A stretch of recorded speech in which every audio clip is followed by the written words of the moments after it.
സുഹൃത്തുക്കളെ നമസ്കാരം. മറ്റൊരു കുഞ്ഞ് വീഡിയോയിലേക്ക് സ്വാഗതം.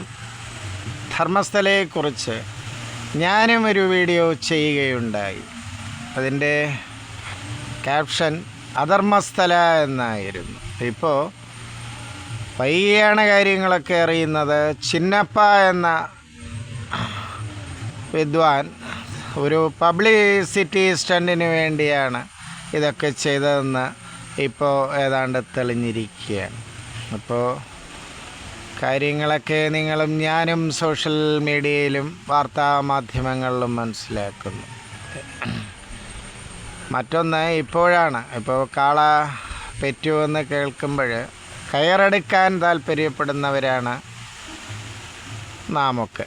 കാള പ്രസവിക്കുമോ എന്ന് ചിന്തിക്കുന്നതൊക്കെ വളരെ വൈകിയാണ്. അതുപോലെ ഇപ്പോൾ ഇത്രയും കൊലപാതകങ്ങൾ, പീഡനങ്ങളൊക്കെ നടന്നിട്ടുണ്ടെങ്കിൽ ആരോ സോഷ്യൽ മീഡിയയിൽ ഒരു ചർച്ചയിൽ പറഞ്ഞ പോലെ വർഷങ്ങൾക്ക് മുമ്പ് തന്നെ മാൻ മിസ്സിങ് തുടങ്ങിയ അല്ലെങ്കിൽ ഇതിൻ്റെയൊക്കെ കേസ് പോലീസിൻ്റെ പക്കൽ രജിസ്റ്റർ ചെയ്തിരിക്കണമല്ലോ. ഇത് ചിന്നയ്യയുടെ വെളിപ്പെടുത്തലല്ലാതെ കുറേ കോപ്രായങ്ങളുമല്ലാതെ മറ്റൊന്നും സർക്കാർ അല്ലെങ്കിൽ പോലീസിൻ്റെ രേഖകളിലില്ല. അപ്പോൾ ഏതായാലും കാലം തെളിയിക്കട്ടെ.